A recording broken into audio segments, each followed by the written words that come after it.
Good evening. Welcome to the September 27th work session of the Lynbrook Board of Education. If we could begin with, is Mr. Plesky here?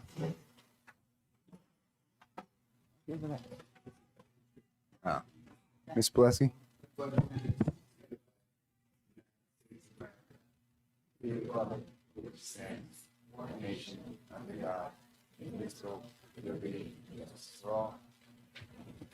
may be seated.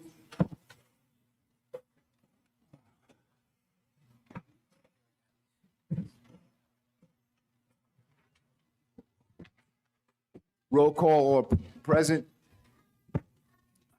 This work session tonight is going to be devoted to do no harm. Regents waiting is an issue that we've been discussing for several years. Tonight, we're here to listen and ask questions and gather information. We have a lot of different stakeholders and resources to provide us with that information. We will not be making a determination this evening. Tonight, we are to gather information. We'll consider it and it will be discussed during our public session at our next board meeting. Ordinarily, we do not have public comment during a work session. However, this evening, after the presentations and the board has concluded its Q&A, we will allow the community to address this specific issue. I now turn over to Dr. Lynch. Thank you very much, Mr. Belmont. So I just want to start with some thanking. So we have a program for you tonight. We're going to do this in a couple of different phases. So as you can see on the screen over there, we have representatives of some colleges and universities that will be speaking to us. Mrs. Mitchell will be guiding that part. She has some questions that she's proposed to guide the conversation, but this is the board's meeting. And so the board is free to ask any question that you want at any time. Then we'll have some presentations by some principals and then the teachers union, and then it will be open for the privilege of the floor. I want to thank Ms. Mitchell for putting together the panel. I want to thank Mr. Sorosi, Mrs. Healy, Mrs. Ganun for the work that they've done, and the Ganun children are here tonight. Hey, good to see you folks. And thank Brendan. This was actually probably one of our biggest technological challenges in our to get a Teams meeting onto here so that these networks, so you can tell that they're laughing, that they can actually hear us. So I thank that. So I'm going to turn it over to Lori and to the colleges. Great. Thank you, Dr. Lynch. It's our pleasure to be able to offer this panel for all of us tonight to include part of the conversation, the college perspective. After students leave here, the admissions process, what that looks like from their end and how that is integral to the conversations that have been ongoing. So I would like to introduce our guest panelists for this evening. From Farmingdale State College, we have Ashley Hettinger. Ashley, just raise your hand. There you go. From Hofstra University, we have Claire Fitzgibbon. Claire, welcome. From Penn State University, we have Lori Wax. Hi, Lori. Welcome. So you spell your name the same way I do. It's the right way. And then from Marist College, we have Kelly Neinstedt. Welcome. So all of our panelists, and thank you for taking the time to be with us this evening. So they have received these questions ahead of time. I've moderated a bunch of panels in the past, and what works well is to have one person as a lead off for the question. And then if anybody has additional or different information of how it appears on their campus, then feel free to be able to jump in and add that perspective. So our first question for the evening: what do you look for in an applicant being considered for admission? So I will start with Ashley. Hi, everyone. So we look at students a little bit differently depending on how and what major they're applying to. Generally speaking, though, we look at things holistically. So we're looking at their GPA. We are test optional right now, so SATs and ACTs are optional. And we truly are kind of test blind. So we're really not looking at them in this current admissions process. And then we're also looking at their whole application. So whether they're the Common App or the SUNY app, we're looking at their activity sheet, their essay, their counselor recommendations, and all of those things. Great. Thank you, Ashley. Does anybody have any different information how in the admissions process, you're looking at a bunch of different ingredients that would complete a student's package that includes the information sent from the school, as well as possibly test scores if they're sending them. Many schools are not requiring them at this moment, and that begins the process of admissions. So the next question that we have, what information is necessary to complete the application for admission? So I think we answered that question. That is there anything outstanding beyond what was discussed by Farmingdale? No. Okay. Then the next question that we had is this series of questions where we're talking about the transcript itself. So this question, the leadoff would be Penn State University. And Lori, I'm going to throw this to you. So what do you look for when in terms of the transcript? What is it specifically that you would be looking for? So I do want to just add that, every school is different. The standard answer in college admissions is it depends. We are probably not quite as holistic as some of my colleagues because of the volume of applications that we get. But we are very focused on the high school GPA and classes, basically the academic record. It's not that we don't look at the other things we do to some extent, but possibly not with every application. So what we're looking for when we review the transcript is really we happen to require students to self-report their academic record. So we're really not looking at the transcript. We don't ask you to send a transcript until students have been admitted and accept their offer. We base our decisions on their self-reported academic record, their SROR. So we're looking at the classes that they took, years 9 through 11. We're mainly focusing on the core classes. We're looking at the level of those classes that they took and the grades that they received in those classes. We tend to look at the unweighted GPA, and we assign our own value to the grade per class, so that we are more fairly comparing students by giving everybody the same value for an AP class or an IB class. So they get a weighted value for an AP or an IB class that would come as part of the transcript. And do you recalculate the GPA, or you work with the course average? I just needed to clarify that. That's what I'm saying, is that we will look at the unweighted grade per class. And we don't look at the transcript. We have our own form that students will fill out. It's like a transcript, a self-reported academic record. It is an online form. And we will look at the actual class that they took, and we recalculate. We basically want to make sure that every high school weights differently. Every high school on Long Island weights differently. So it's not even, a national thing, right? In your neighbors in the district nearby might weight totally differently than you do. So for us to be fair and comparing students as fairly as we possibly can, we will just look at the unweighted grade in the exact class that they're taking, and then we will assign a value that we give the same value to any student taking an AP, biology course, let's say, as any other student anywhere in the country. Can I ask a follow-up question? Sure, please. Real quick. So, Ms. Wax, thanks for the very detailed answer.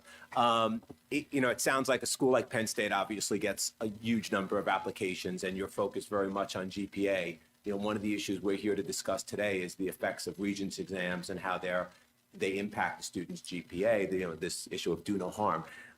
When you're comparing kids from different districts and you're just looking at GPA and reconstructing, are you going back and looking whether the individual district that the kid comes out of includes the Regents exam in the GPA, excludes it, does do no harm, 10%, 20%, or are you just looking at the final grade for the class and then running that through your matrix? We are looking at the grade in the class. We're not looking at a Regents score per se, but certainly if a school, we're not taking that apart. But if you're using a Regents grade as, let's say, a fourth quarter grade or something like that, then obviously that would be in there. We're just looking, when they list their classes, they're listing the class and the grade they received in it. So whatever grade they have received in the class, is all we're looking at. We're not going in looking to see if you included the Regents or you didn't include the Regents in whether you do it in the fourth quarter or however, if you add it on as a fifth quarter grade. We're just looking at the grade and the class at the end of the year. So if a student, yeah, it actually does. So, if there are two districts and one includes the Regent and it has the effect of bringing kids' grades down and the other does not, there's really no way in your process to differentiate between those two kids. You're just looking at the final class grade and comparing. That is correct. Okay, thank you. Sure. Just along those same line of questioning, and it makes sense, obviously, the way you explain taking out the weighting, because one school can weigh at 5%, 10%, and it makes it difficult for you. But one of the things I think would be important for us to know is, while you remove that weighting process, does a 90 in one school appear differently to you in your matrix than a 90 in another school? Does a school's reputation have an impact on how you're evaluating the students that are applying? Does anybody else want to answer? I mean, we all tend to know the schools in our area. So yes, we do know different schools. Some schools, many of the private schools, some of the private Catholic schools do not. They consider all of their classes to be, they don't have honors classes, or some schools weight, some schools don't weight. We tend to know, we're usually comparing students, we're using your school profile. We're looking at students in, I guess just in the context of their own specific high school. Thank you. You done? I just have a question for you, but then I would like to see, what everybody else's answer is. If a student had, let's say, a 95 in a Regents class, and then on the transcript, it shows separately their Regents grade, and let's say their Regents grade was 75. Would that be something that you would look at? Like, why is there a discrepancy? Or are you just solely looking at their unweighted GPA? Was that for me? That's for you first, and then everybody Okay. else to answer. So as the only out of New York State school here, I can say that we do not look at the Regents' grades. We only look at the classes. But I'll let my New York colleagues share what they do. I think you have the unfortunate position as the only non-New York school on the panel, and you're taking a lot of questions because of it. Can we, She would like to hear yes, from the other schools can answer. panelists. So Kelly from Marist is jumping in next.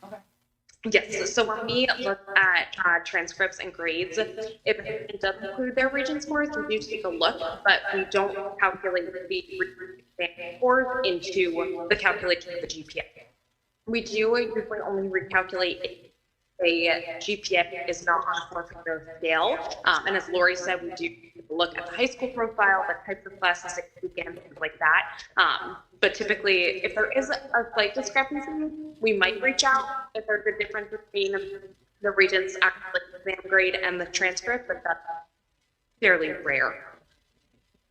But would you, when the example that I gave was if somebody had a 95, final average in a class, and then on the transcript it showed they had a 75 in the Regents, that's not a slight discrepancy.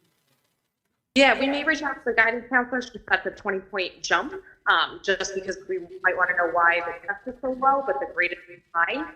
So I know we have reached out in the past if it's something like that. If it was, let's say, a 95 in the class and then 90 on the Regents, we wouldn't obviously reach out for that. Right, obviously. Okay.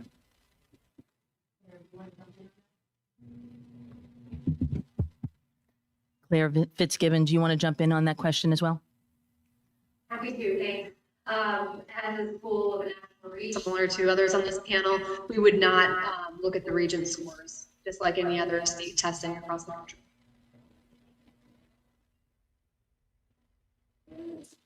And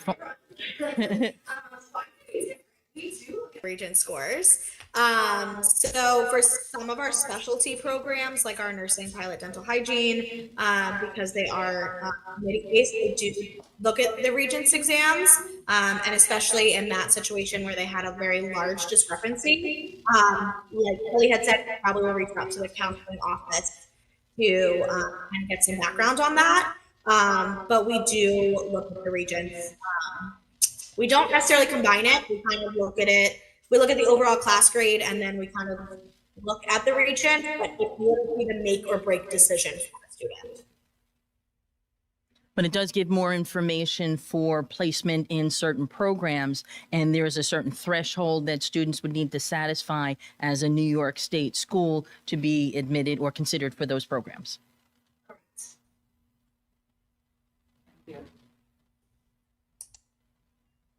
Kind of went out of order a little bit, and that's all right. Let's go back to the transcript for a second, and I'm going to start with Claire, and then have Kelly jump in on this one.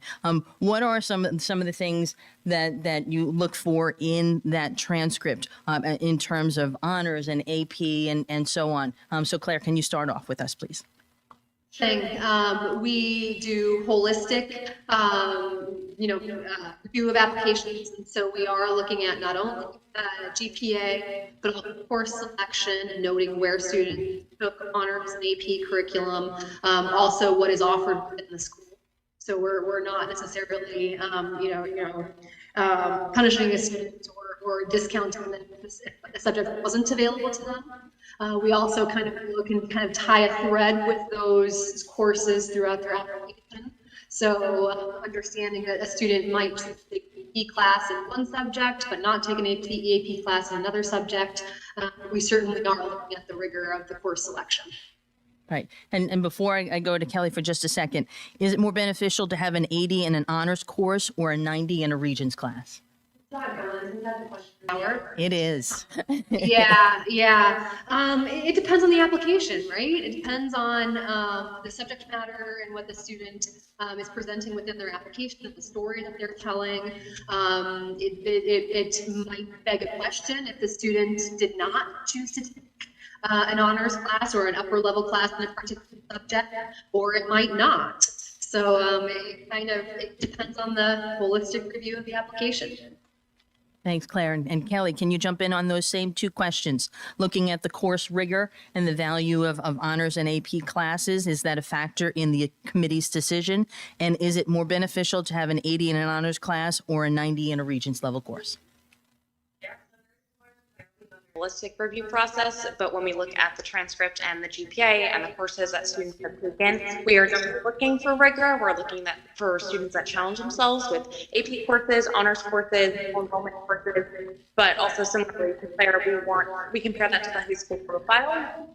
So if we have a student from high school, we look at what the high school offers and the types of courses that student has taken advantage of within their transcript and within their course selection.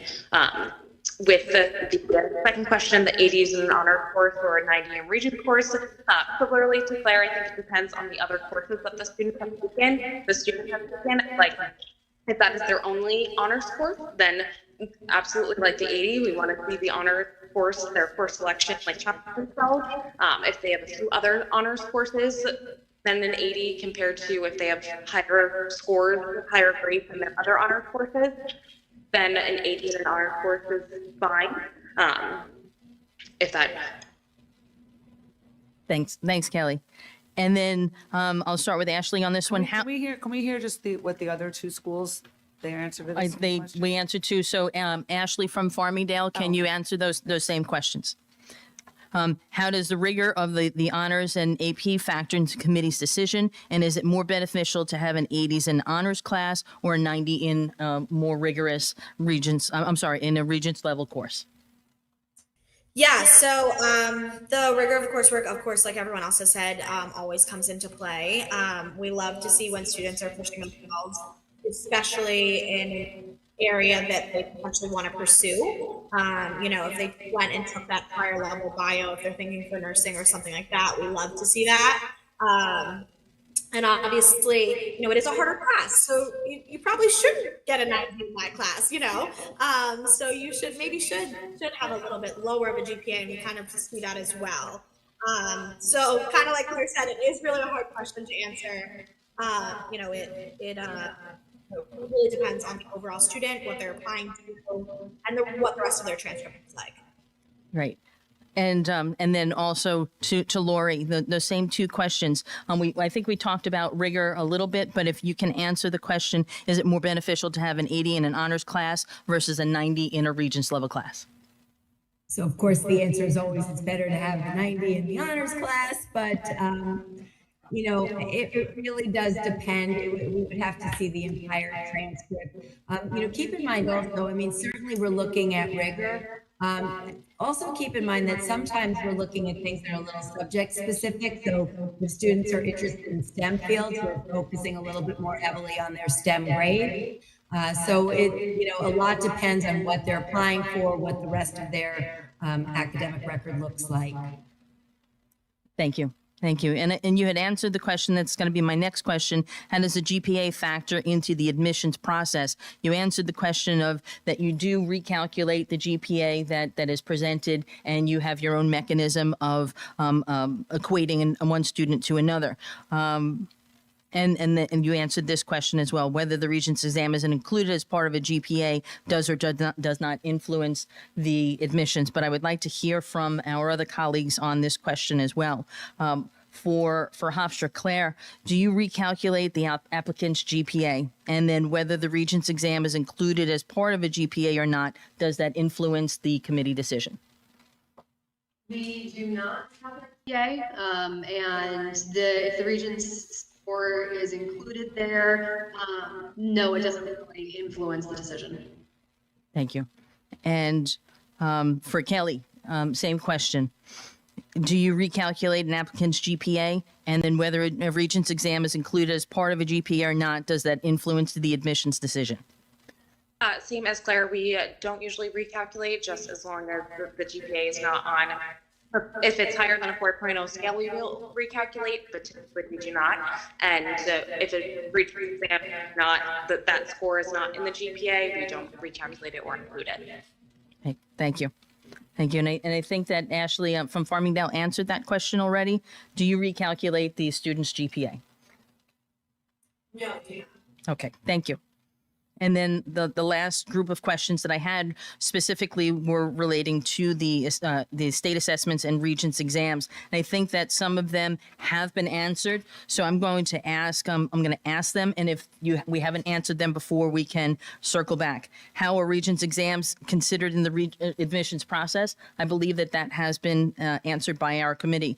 Are Regents exam utilized in other ways at your school? And Ashley from Farmingdale said that those Regents exams are being used for certain programs and admissions into that or consideration into those programs, but everybody else did not consider them at all.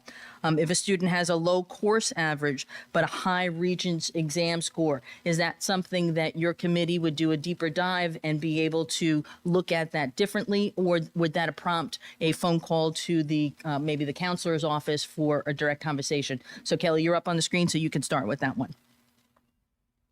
Yeah, I know we kind of talked about it earlier, but obviously we would rather see the higher GPA, the higher grade in the class, because that's what's calculated for the GPA. But if there's a huge discrepancy between the score and the grade, then we would maybe reach out to the counselor. That's somewhat rare. Like, we typically mainly focus on the GPA, the transcript, the scores on that, and not necessarily like the Regents score, since we don't calculate to the GPA. And on that as well, I think that we did answer those questions. Are Regents exams considered in any way in the admissions process for admissions into any of the programs or consideration elsewhere? They are not considered in any step of the process, and they are not considered for other purposes at the university. In terms of if there's a mismatch between the Regents scores and the course grade, I guess to a certain extent, I kind of think of our test optional policy here too. Very typically for us, a student's final course average represents their work throughout the entire year and how they performed across a long period of time, versus a Regents score or an SAT or ACT tends to, while perhaps recalling information from a long period of time, represent their knowledge demonstrated along 3 hours. So that's kind of how I tend to think of it as well. The sustained effort holds more sway in our process than the shorter time. Thank you, Claire, and thank you to our panel. Does the board have additional questions for I our did panelists? have another question, kind of related to that. Is there a difference in how you look at Regents exams versus class final exams? We talked a lot about Regents tonight, but that's, probably fewer than half the classes students take end in a Regents, but most of them end in a final. And how that weighs into your, when you're looking at those GPAs, if a final in this high school is worth 20% and a final in this high school is worth 10%, and a final in this high school is just a fourth quarter grade. Claire, you're up on the screen. I'm trying to think. I'm not sure that I ever see that distinction on a high school profile. So, and I think my colleagues are agreeing with me. So we don't know what a final, the grading system within each class or within each school, what the system of weighting throughout the year is. Right, but you did say, and I don't know if the other schools agree, that in the test optional environment, you tend to put less weight on a single 2 or 3 hour sitting versus a year's worth of work. Correct. Here's work that consists of, exams that are short-term exams, but multiple exams throughout the year, and homework put in, and participation put in, and all of those other efforts throughout the year, versus, an SAT and ACT or Regents, something like that, where it's 3 hours and at one shot.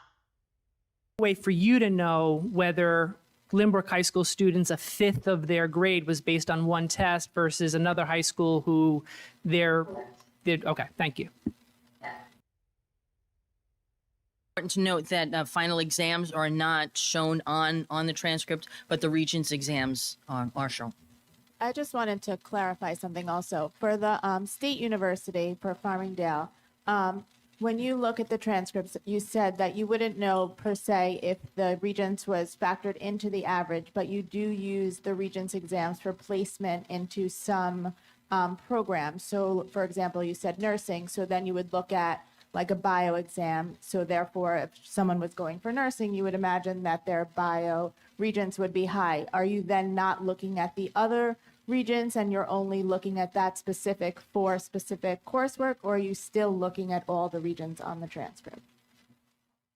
That's a great question. So we are looking at all of the Regents of, does it make sense? Is there one that's a crazy outlier? Chem students seem to struggle in that Chem Regents. So we do look at overall all of the Regents to make sure that there's nothing astray. But yes, with some of those specialty programs like nursing, we are looking at that Chem Regents, at that Living Regents, the Math Regents scores, and then looking at them in comparison with their class grade as well. Admission that's due to come out this year, might that change your whole admissions process? That is a great question. I don't have an answer on that yet, to be honest. I'm sure we will have an answer, but we're in talks about how that will look, because the way that it works at our college is that a lot of the requirements for admission into the program come from the departments. So we are working with them right now to see how that's going to change anything, if it does. SUNYs, do we think be similar to that, or? It's really hard to say, because there's not like a set SUNY, policy on it. I know some look at Regents, some don't. It's really hard to say, unfortunately. Yeah. Actually, I have a question. I am Paul. I'm the superintendent. So we've talked a lot tonight about the individual student application, but I heard one stray thought that I want to be amplified by each of the people. So clearly the quality of the school from which the candidate comes matters. I heard someone say that you kind of implicitly know the context that the student is coming from. So as a superintendent, that concerns me because that does imply that we are being compared to other high schools in our region. So what are the things? So we have the blue ribbon. We know that we have an excellent high school. Just shameless plug there. Just want to let you know that we have an excellent high school with excellent teachers and an excellent program of study. How do you know that? And what is the best way that we can get that message through, not just to you, but so that if we, I'll be a little blunt here, there are certain high schools on Long Island that get a lot of attention, and they're in U.S. News and World Report. And I would put this education up against any one of them on any day. How do you find that out? I just want to clarify that we're not comparing schools against each other in any way. We're looking at a student, and if your school does not offer as many, let's say, AP exams or AP courses, and a student hasn't taken that many, we don't hold it against them. It doesn't really matter. Every student from every school has an equal opportunity to be admitted. It's just that how we're evaluating them coming from different schools might be different. We might know that a certain school offers every course under the sun. And so if a student hasn't taken any of them, we might wonder about that. Whereas if there is a school that doesn't offer any, we're certainly not going to hold it against the student who did not take it. So I hope I clarified, but we're not comparing schools, and you don't have a bad chance of getting in because you're coming from a specific school in any way, shape, or form. Now that you bring that up, at the same time, I would think that you don't want to hurt the kid that comes from a school that doesn't offer those programs, but we're working very hard to make sure we can offer as many competitive programs as we can. So when they apply to your institution, they had the opportunity to take those classes, and I would think would appear a more competitive candidate than a school where a student has not taken that. That's our incentive for giving our kids those options. Our college-bound kids are looking to take as many rigorous classes as they can because it's our understanding that if they want to be competitive, they need to be as rigorous as they can. So that's our incentive to do it. And unfortunately, not every school has the opportunity to do that. I think every school would like to be doing that as well. It's just that, not every school is able to. So we can't hold it against students that don't have that opportunity. Again, we're just really looking within the context of any specific school. Hearing is that a Limerick applicant is compared to the context of what was offered at our school, and not that a neighboring district may have more APs, or they have IB, or they have a different level of opportunity. But these are the opportunities that were afforded to our Limerick students. So that is what the evaluative process is all about.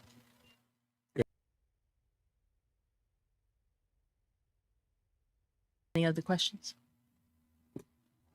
Well, just to expand on what Dr. Lynch said, I think he was referring to some of the so-called elite high schools in the area, and we worry about being compared to them, but I kind of worry in the other direction. There are certain high schools that are such disasters that the states had to come in and take over. So my question is, if you're solely looking at GPA initially, and I know we use the word holistic, but holistic is there's a lot of leeway with the word holistic. Like a 98 average from Limerick might not be equivalent to a 98 average to one of these schools that are not run well, and there are plenty of them where grades are handed out just for being nice sometimes. And I know not all schools are created equal, but if you're looking at every school district on an equal playing field and only comparing kids based on the programs offered at that school, how do we then say a kid from a high school that's not run well, who has a high average, is performing better than a Limerick kid who's really in a very competitive environment and doesn't necessarily have as high an average?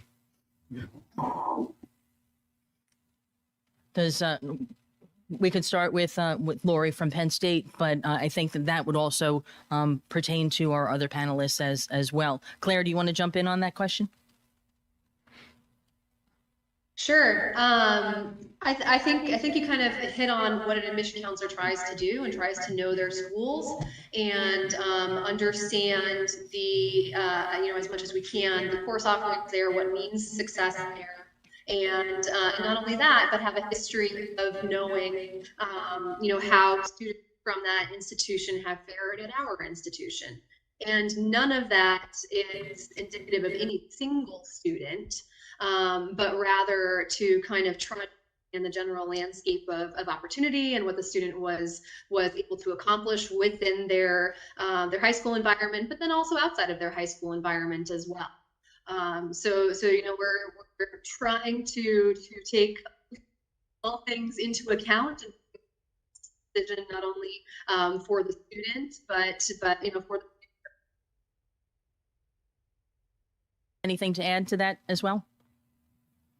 Just that the GPA obviously is important, transcript, but that's just one factor in the many that we review. I know we talked about the term holistic, and we all mentioned that we have very holistic review processes when we review applications, and the GPA is just one factor of that. So we're looking at everything else with the application, what does outside. If they have a part-time job, their essay, like who they are as a person.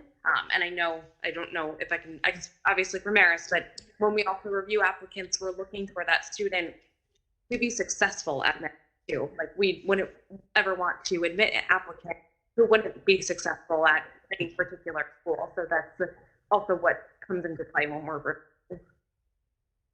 Kelly and Ashley, is there anything that you want to add from a SUNY or a Farmingdale perspective on that? No, I think I would just reiterate what they both said. So yeah. Lori, as our out-of-stater, is there anything that hasn't been included in what has been shared? Oh, and I think Kelly really hit the nail on the head. We are all just trying to admit students that are going to be successful, that are going to stay and to graduate, and that is our ultimate goal. Thank you. Is there any other questions from the board? I would like to personally thank our panelists for joining us this evening. You've given us a very insightful perspective of what goes on in admissions. I can see the wood burning. I'm sure that there's more questions and more conversations that will come of this. And if we have additional questions, certainly we will reach out to you, but we appreciate you being here with us this evening. And I just like to echo that, it's 10 after 8 on a Wednesday night. We appreciate you giving your time to help us deliberate in this important process. Mr. Belmont? Thank you. Again, thank you. Thank you for the time, Liz. Thank you. You're free to go. Thank you.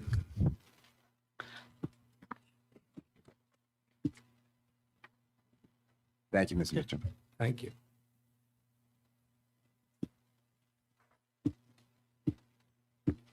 Sarusi? So the secondary principals will.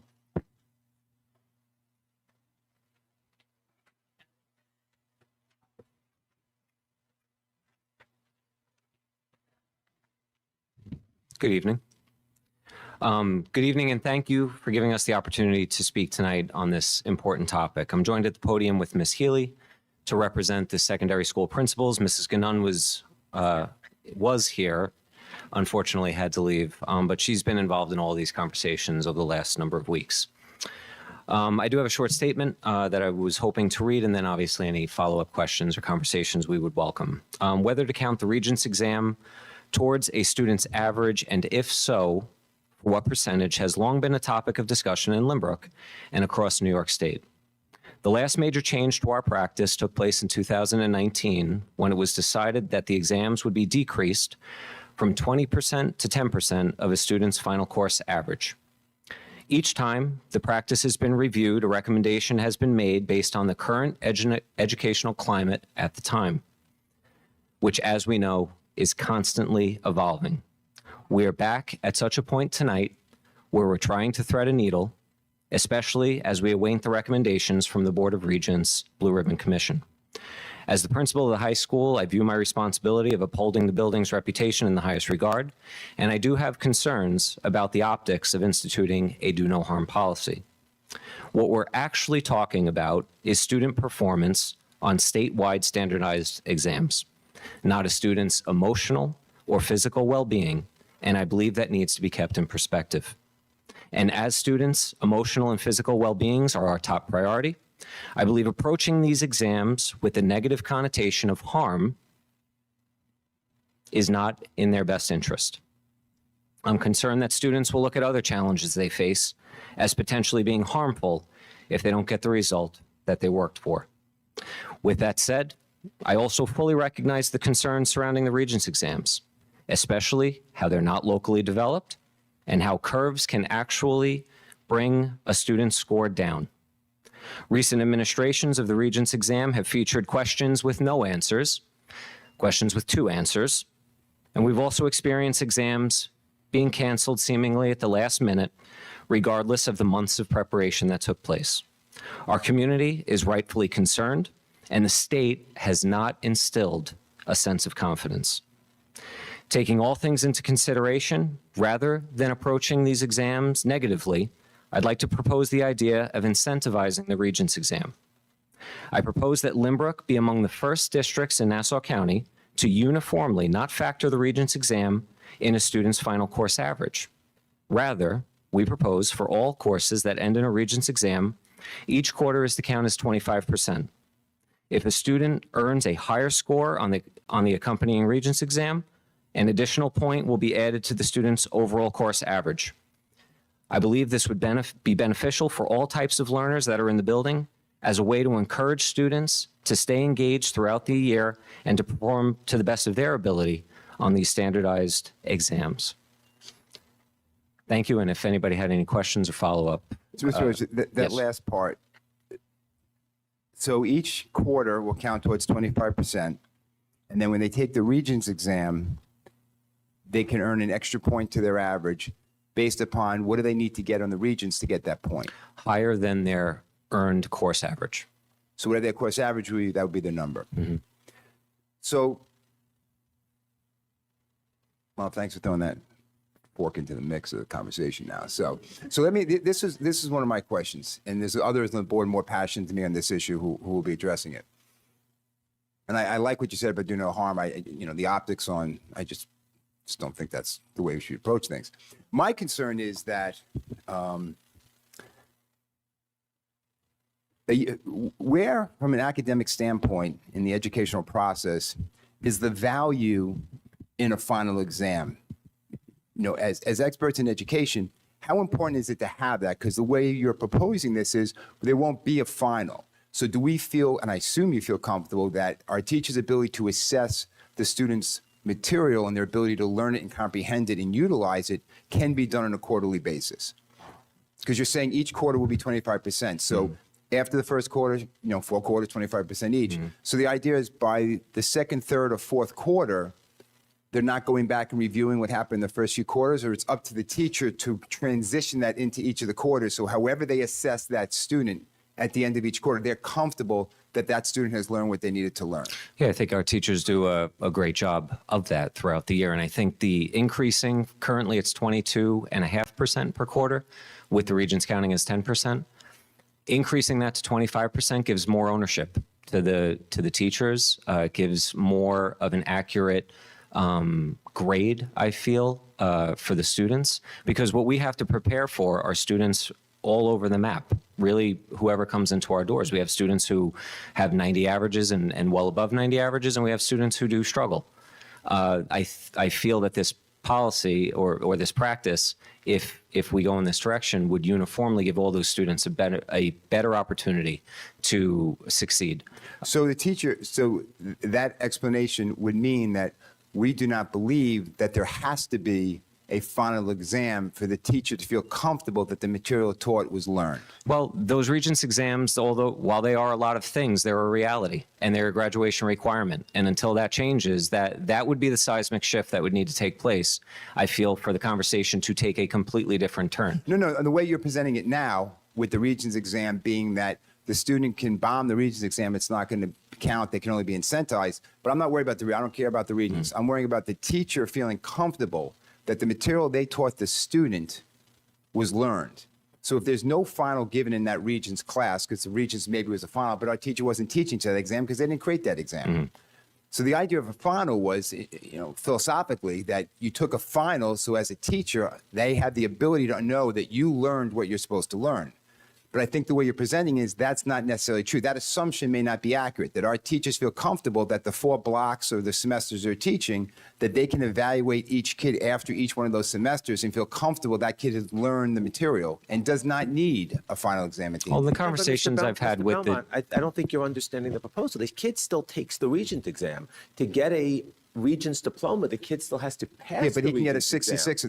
He's That- taking, but- I'm not worried, I'm not missing the point at all. I quite They're understand still what he's saying. taking a final exam. He's and they taking still a, have to pass it's it. not a It still final. shows up on their He's transcript. taking the Regents exam. Well, I think the That- check and balance, I believe the check and balance is that the Regents does appear on the transcript. Correct. And you do need 4 + 1 pathway to graduate. So I think there's a natural check and balance there with these Regents exams that are not locally developed and all the other concerns that the community rightfully has. But what I was leading up to that question, and again, I understand what he's asking, but again, the student can take that Regents exam, get a 66, not even show up for it and not care. So it's not going to hurt him. It's only going to be that he'll get that. So it's not the same as a kid in a non-Regents class, and I'll set you up, Mr. Murray, in a non-Regents class who is taking a final at the end of the year that was created by the teacher that was based on 4 semesters of learning. I have a great reservation of increasing the amount of testing that our students take. And right now, finding that balance, threading that needle, I think is a conversation that needs to be had with the staff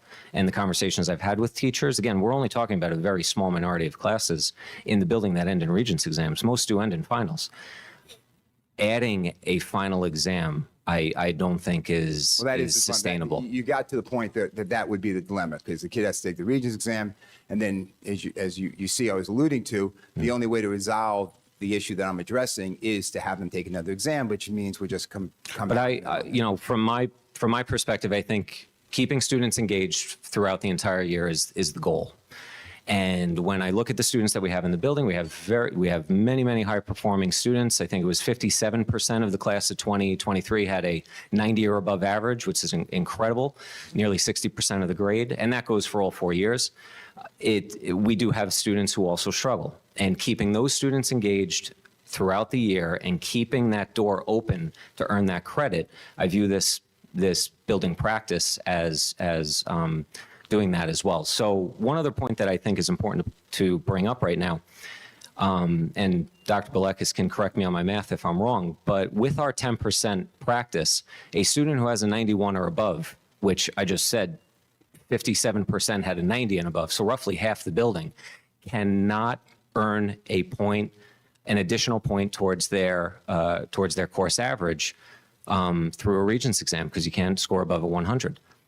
That's a significant fact. So the high achieving students, who I'm also concerned about, if we begin a practice like this, have that window open. If I have a 92 average, but I score a 94 on the Regents, now I do have that ability to add a point to my course average, which has never been a possibility before. So I view that as an important point to bring up, as well as those students who do struggle and who fight for that 65, and that population does exist in the building. And if the teacher determines all of that grade, if the teacher determines that the 25% per quarter, and it's just that Regents exam that at the end of the year, in order to graduate, can get them over that line, then again, I'm viewing that as a victory for them too. Understood. Thank you, Mr. Host. Anybody else on the board? Yes, okay. First, I want to thank you for that paradigm shift. The conversations that have been going on around the island for a couple of years, do no harm, doing harm to harm. You've changed that paradigm completely, and we would be the first. And I appreciate thinking of this as a potential value added instead. But I think we're missing the point if we are only talking about Regents. You already said very few courses in the high school catalog end in a Regents exam. You actually only need to take 5 to graduate if you want to do the minimum. But yet we still have final exams, and I'll get to Mr. Belmont's question in a second about whether you can assess that way, that are counting for 20%. So to me, we can't address one without the other, without causing real disparity and damage to how courses are graded in the school. We just heard from the college admissions panel that they're not going in and dissecting that. So if other districts are counting final exams for less than we do, they're not going to know it, and our kids will be harmed by that. And if teacher, and this is a passion of mine in my professional work, if teachers are designing well-designed spiral exams with spiral review throughout their coursework, which is what good teaching is, and I know most of our staff aspires to be the best they can be, that takes care of that problem. Like, you can tell by the end of the year whether a student is learning. And in fact, my son yesterday, he's going to kill me for saying this out loud, but at dinner, he said, why should 2 or 3 hours in June count the same as 3 months of hard work that I do in the rest of the year? And he's right, you know, and it sets kids up, especially some of our kids who work really hard or are high achieving or have a high anxiety, to only be hurt in June, and there's just something wrong with that. So I don't want this conversation to end with Regents. I think that's too simple. I think it's too easy because so many other districts have done it. I really think we need to decide whether final exams have outlived their research-based usefulness as a way of determining whether students are learning. I agree with much of what you just said. And the reason that I brought up some of the history of it is just to point out that this has always evolved. It was only a few short years ago that this was a full fifth of a student's final grade, and that's not the case anymore. Regents and final exams are 10%, because in 2019 that was decided that. I thought finals were still 20. No, 10. They are 10? Yeah. For every And that class? was a change in 2019. The final exams, and again, this is a proposal that I'm bringing up for a building practice that I would like to discuss further with the staff. The conversations that I've had with staff members, they see the value in it, and I do agree with the paradigm shift of, instead of approaching this exam as only something that can hurt you, this is not. This is something that you should work hard, and there should be an incentive based off of that. And our responsibility is to prepare students for life after this building, whatever that looks like. So I see the value in that as well. In terms of finals, that's something else that I'm certainly on board for a conversation, whether it becomes part of a fourth quarter grade rather than a standalone 10%, and then we uniformly have a 25% building-wide quarterly average. I see value in that. Also, reading the tea leaves a little bit of what's taking place upstate, performance or portfolio assessments are going to be a thing of the future. They are absolutely going to be a thing of the future. And that, I think, getting out ahead is also in the best interest of our building and our district, that students can have a better display of their knowledge rather than 2 hours in June. But when we all went to school, 2 hours in June was the end all break all. That has changed obviously since then, and we've shown as a building that we're willing to have that conversation.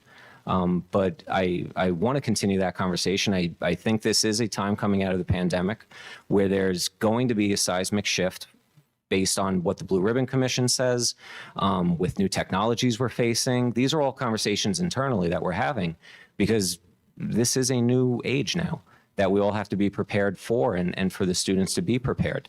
Dr. T, he was here earlier. We had amazing interviews once again for the virtual enterprise board positions, for all the CEO and the C-suite positions. That's something that I think building-wide needs to really be considered, just as an example of a more portfolio type preparation for students to be ready. It's as easy as ever for a college essay, and the board that we had tonight, 5 years ago, their answers I feel would have been a little different. And 5 years from now, they'll be different. Who knows if a college essay will be around in 5 years, because you can ask AI technology to make it for you. You will never replace that human element. And that is a building, starting with Dr. T and those kind of opportunities I really see value in. And that's the shift in the mindset that I think is taking place. Yeah, so, what my point is, and I want to make sure everyone understands this in this room, in this district, we can't just talk about Regents. We have to talk about high stakes assessment together. Final exams and Regents can't have different rules to me. That's just, for me, they can't have different rules. So, Mr. Sorosky, I just want to thank you and the other administrators who you worked with on this plan, the middle school principals. I think the plan is really well thought out. It clearly reflects a lot of thought and a lot of input from a lot of different sources. What I like about your plan is it really jives perfectly with the information we just heard from the admissions officers. And they're really amongst the most important input we could get, because the ultimate goal for many of our students is to get into college. Now, is that the only goal? No, we have to educate them. We have to prepare them for the real world. What you said about Dr. T's virtual enterprise class is spot on. The kids in those classes are learning a whole different set of skills that, quite frankly, is a heck of a lot more useful in the real world than the ability to sit for a 3-hour test in June. And that's a skill set. That's not a life skill, though. But what your plan does is it really does jive with what we heard from the admissions officers. The admissions officers were very blunt with us. With the exception of SUNY Farmingdale on that commission, everybody else said GPA is the most important factor. Yes, holistic. Some of the schools said holistic, but Penn State, a national university, Hofstra, the most local national university, both said GPA is the most important factor. And when asked questions by the board, they said, we don't deconstruct your GPA to pull out the Regents exam. So if a kid in Hewlett has a 90 through 4 quarters, but a 70 on the Regent and has a 90 on his transcript, and a kid in Lynbrook has a 90 through 4 quarters with a 70 on the Regent and has an 88 on his transcript, they don't know the difference. They just see 90, 88. And Penn State, who has 90+ thousand applicants, has about 12 seconds per application. They're looking at the 90 and taking that kid. We're hurting our children under the current rubric. What your plan does brilliantly, actually, is it removes that harm that we're causing our students. We're prejudicing our students against other districts. You've removed it, but you've also addressed the educational concern that I've heard some of the educators raise, which is, how do you keep the kids involved? How do you keep them actually sitting for that exam when you want them to study, to put in the time instead of going out on a beautiful May night?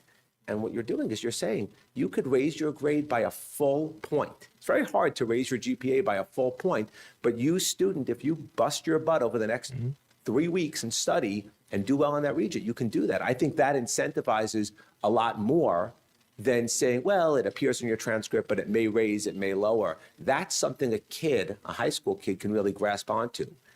I can get a full point for one exam. I'm going to put in the work. So I just want to commend you. I think it's a great plan. I think it really addresses all the different viewpoints on this topic.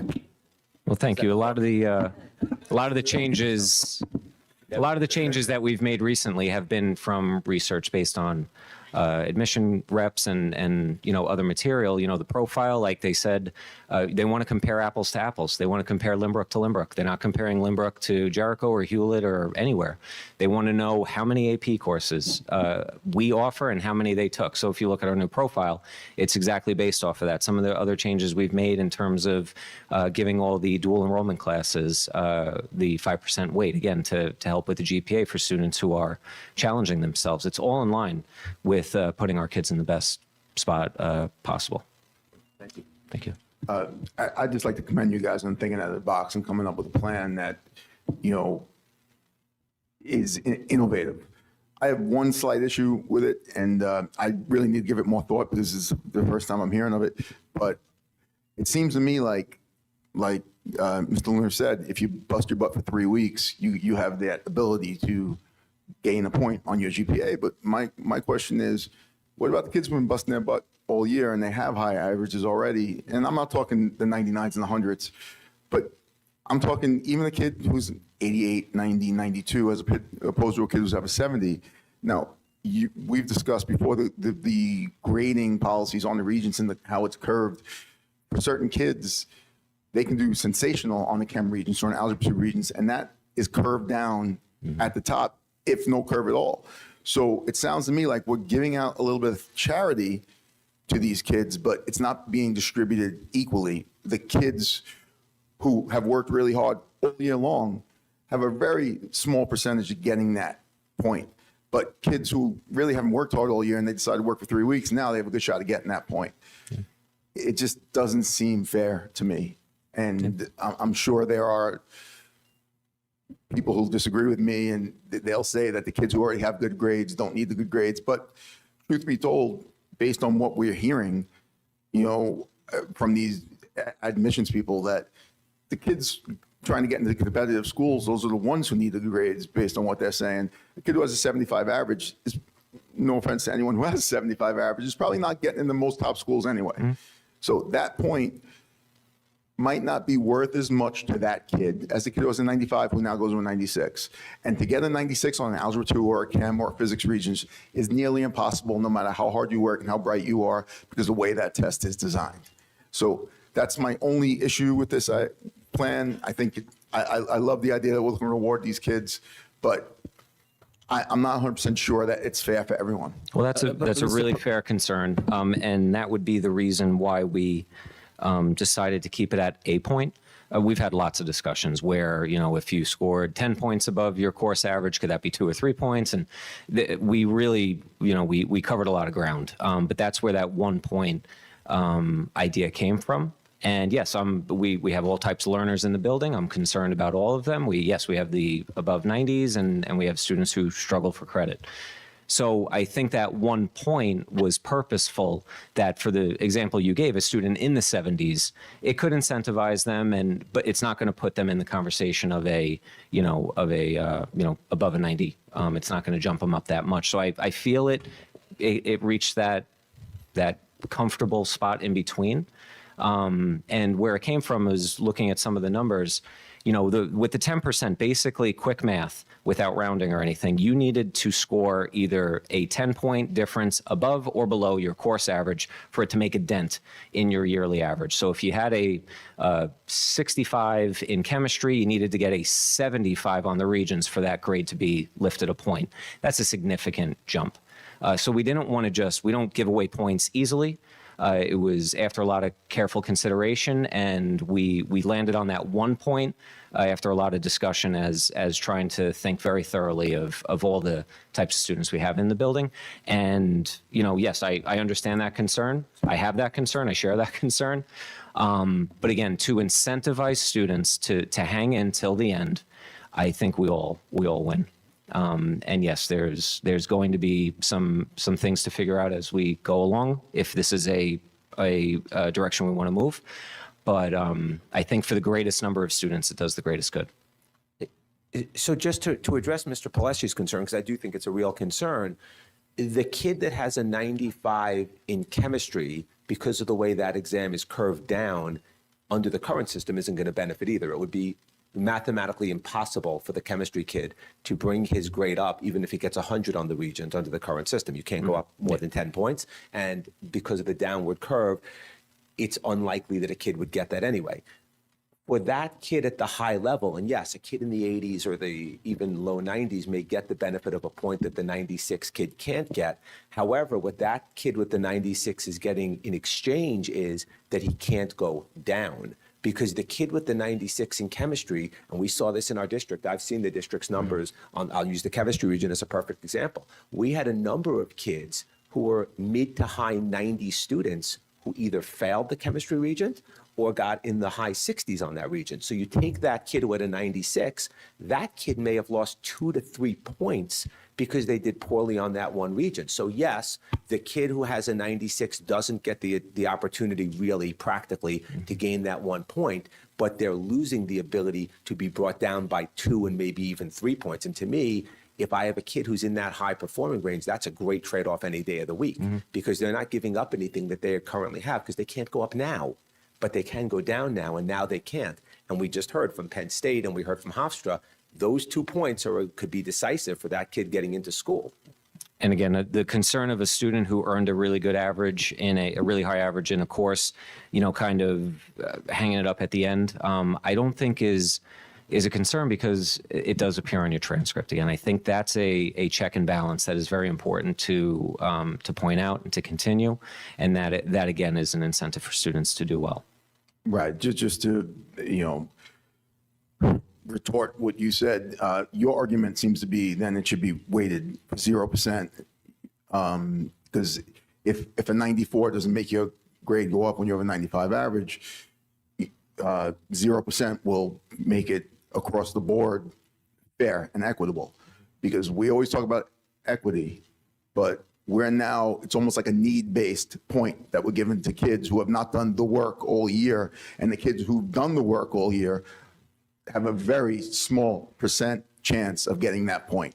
So Yeah, but they may have a very small percent chance of getting that point, but they have a 0% chance of getting that point with the regents counting for 10% because there's no way for them to do well Right. enough on that, you know. 100%, So which is why, a chance. which is why you're making the case for a 0% across the board. And I understand the argument. I do. But again, I feel like the 1 point system is rewarding kids who have performed less well over the course of the year. And the stronger students. And I see it very differently because I've seen that, not to try to bring my own kids into it, but I'm fortunate to have students who do well in school. And when my son got to Regents Week last year, he was looking at his grades and he was looking at his Regents and he basically said, my grades will go down. Like I have no way for my grades to not go down because of the way Regents work. And that just seems to be a slap in the face for all the hard work he did all year. 0% takes care of that. No, but what 0% doesn't address is that high performer. And I understand your concern that we're letting a kid who's a lower performer get a little bit closer to the high performer. I'm not, it's 1 point, first of all. The kid who's an 82, but the high performer is getting a different reward under this system, which is that high performer can't go down. It's no different than buying insurance. No, of course it is. No, it's not. You Wait, guys keep saying though, like low performer, high performer, like for some kids, like a 71 is their best performance. So it's something else to remember. It That's a fair doesn't point. necessarily mean they're a low performer. Right. They're just, that's their best. Right, no, I think the term got added because we're talking about high scoring is probably the right term, a high average kid. But I do think you're giving that kid a huge benefit. If that kid has a 96 average through coming into Regent Week, they're in line to get into some of the top universities in the country. If that kid's average is brought down to a 94 across 2 or 3 different classes, those 2 points may take them out of contention. So that kid who's a tremendous high average student is getting a benefit under the current plan that I'm hearing because they're not getting an upside benefit. They're buying insurance against going downside. It's still a benefit to them. One kid can move up, another is being prevented from going down. That's all I'm saying. I do think all kids benefit under this. It is a non-harmful policy. I just can't believe we're spending this much time to come up with an incentive to take a test that we're acknowledging and your teachers acknowledge doesn't really relevant to what they're doing. Because the reality is the test shouldn't count for anything. And it's really what it should be. The teachers have their own ability to give tests all year round. They're spending a whole year doing this. And so you're coming up with a plan to say, well, darn, we got to make sure kids take this test. So what are we going to try and do to get them to come take that test? It just seems ludicrous to me that we have to do that. The kids should come in and want to do well. It's not linking to our teachers and like we're coming up with a point or a 2 point to make sure they take this test. And that's why my first comment to you was, if our teachers are comfortable that in the 4 semesters they can evaluate these kids, they're not using the Regents exam in their minds to do it. They're giving the Regents exam because the state tells them to do it. And we can't burden our kids with extra tests, you're saying, because the real thing to do is to have every teacher come up with their own way to evaluate a kid, either a final every quarter, 2 midterms, one in the beginning, one in the end, or a writing project. Well, let's get creative. I mean, you look at grad, there's so many more creative ways to do it. But we're sitting here and have to come up with some way to make it. And I think I do agree. I mean, the test is ridiculous. It's ridiculous we give the test, but it's going to be on their transcript, and they want to graduate with the Regents diploma, so they have to take it. So there's going to be no perfect answer to what we do. They want to graduate with a Regents diploma. They also want an advanced Regents diploma. They want an advanced Regents diploma with distinction. They want, it becomes. But those kids who want that, we're not talking about them because they're going to work hard. Well, those to are the get it. most We can point, get to the but those are the most point-driven students in the building. Correct. So they're not the ones you're really concerned with. They're the ones that are going to show up and take the test anyway because they're just those kind of kids. Grinders are grinders in doing that. Yeah. Notwithstanding the built-in flaws with that exam not being a fair assessment of the kids' learning and what they've been taught and so forth. I mean, Well, I think that's why this is a topic that evokes so much conversation because, again, I think the reality is as long as this is held as a standard to graduate in the state, these other parts of the conversation are going to have to be part What of do you it. really think, if the test didn't count towards the score went on their transcript and the grade was in no way included in their average, and it's important to understand the difference between a score and an average. The schools know, as they explained, there's a difference between your GPA and your score. The schools know, schools play around with the percentage. They don't care about your GPA. The 104s, they laugh at that. They know it's the score. So what would be, let me just ask you for conversation purposes, let's say we didn't do anything with it. You have to take, you want to graduate the Regents diploma, go take that exam, kid. You want that exam, take that. You're not getting anything for it. You're not getting plus, the minus, or nothing. Your teachers will assess you how they feel the appropriate way to test you is on the material they taught you during the year, but you got to take a Regents test if you want a Regents diploma, and we leave it like that. The fear, I'm anticipating, well, you answer that for me. What's the concern if we Well, I'm just... trying to take the fear out of it. I'm trying to take the harm out of it. This will So only let's take it hurt all. you Let's out not of it. harm anything. You want to graduate as a Regents diploma? Go take the Regents exam. It's going to be in your transcript. So what are we giving them points for it for? Let's just take the exam. What's the need to give them anything for it? Looking at building wide, the students that we have in the building, that's where I feel an incentive would be a positive move. I think giving more control to the teachers, adding the percentage per quarter to 25%, and even to Mr. Pleshy's point, those students could even do better in the class because now more is decided, in those 40 weeks that they spend together in the marathon versus the small So sprint why at do you the feel end. they need an incentive? Why don't they just come in, do their job, take the exam, and that's what you come to school for? Why do they Because- need... Because again, I feel that incentive is when we're talking about such a densely populated area, that can separate yeses from nos. Can I put Mrs. Healy on the spot?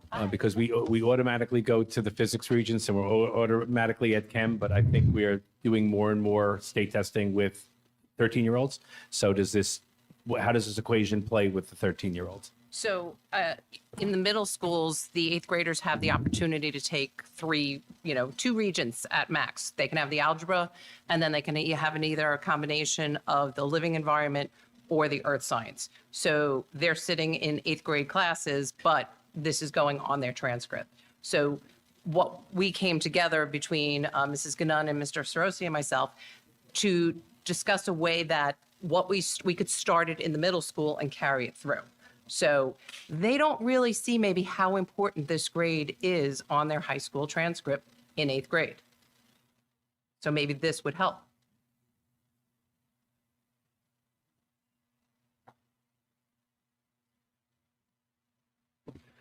Nothing else from the board? Thank you very much for your time, creativity, and the Thank you. presentation. Thank you.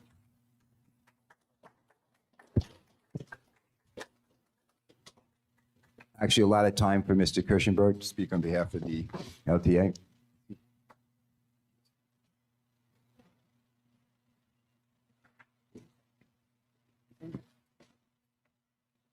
Hold on, Mr. Kirschenberg. Do we know what that beeping is? No. You never beeped before. Must know somebody's not. I'm about to need it. All right. Thank you, Mr. Kirschenberg. This will just show you what a principal's job is. Everyone's alive and well. First, the battery's low. We got to go from educational discussing to battery's low. Good evening. Greg Kirschenberg, President of the Lynbrook Teachers Association. I appreciate the opportunity to address the board and the community this evening. As Mr. Sarosi was saying, this issue of do no harm has a long history, and it goes further back than 2019. I can't even believe I'm standing here again in 2023 talking about do no harm. I've stood here a number of times talking about this very issue. I actually pulled out a letter from my files back in 2017 addressing do no harm. That was the first time that the district went in this direction. And my letter at the time in 2017 refers to do no harm as bad practice. And not much has changed in all these years in 2023. Do no harm is just bad practice. And I have lots of reasons why. Then ultimately, as Mr. Sarosi was saying, our regents' weighting went from 20% to 10%. Now, interestingly enough, when you talk about the fact that students who are in the 90s, which is apparently close to 60% of our students, have very little, if any chance at all, with a regents weighing 10%, of actually gaining that point. That was exactly our argument. That was exactly our point when the decision was made to reduce our weighting from 20% down to 10% because the 20% carried a weight. It gave those students the opportunity to, to increase their average. The 10% does not. So here we go again, talking about the same old do no harm. And I suspect in a few years we'll be talking about it again. Because this just gets recycled over and over again. And to be honest, it seems like every time a board member gets a little upset about a grade that his child receives, this issue comes up again since 2017 over and over I again. take offense at that And- remark. Sir, I'm gonna stop you for a moment. You're disparaging a Board of Education right now, and I think it's a poor form of you to do that. I have to join in that. I think the 40 plus or 30 plus letters and emails that we got from the community urging this is equal to the board members' frustration on this. I'll continue. So let's talk about do no harm. It was said before, and I'll repeat it, that the phrase itself is insulting. It implies that we as educators are harming kids. And the Board of Education, and I'm going to use a literary reference here because I'm an English teacher. The Board of Education is like the catcher in the rye, trying to stand on the edge of a rye field with the arms stretched wide, trying to catch the children before they fall off the cliff. Well, in The Catcher in the Rye, the final lesson is holding standing at the carousel. I know Dr. Lynch knows what I'm talking about because he was an English teacher. And he's afraid his sister might fall. But ultimately, he decides to let her be because if she falls a little, Holden realizes it'll be okay. And when we talk about accountability, this is what we're talking about. Nobody here is trying to harm children. We are professionals. We want to do what is in the best interest of our students. But we do believe in accountability. So I'll give you another literary reference because I'm an English teacher and that's what I do. Each year I start with my seniors with the book, The Last Lecture. If you don't know the book, The Last Lecture, everyone should read it. The premise of the book is that computer science professor Randy Pausch is asked to deliver a last lecture. It's a common lecture series on a lot of campuses.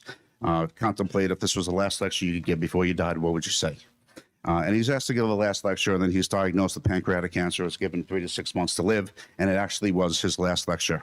It's a really inspiring book. It is not a morbid book, and he talks about a lot of life lessons because these are his final moments.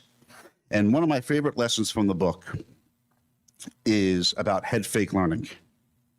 And he discusses this initially in terms of football.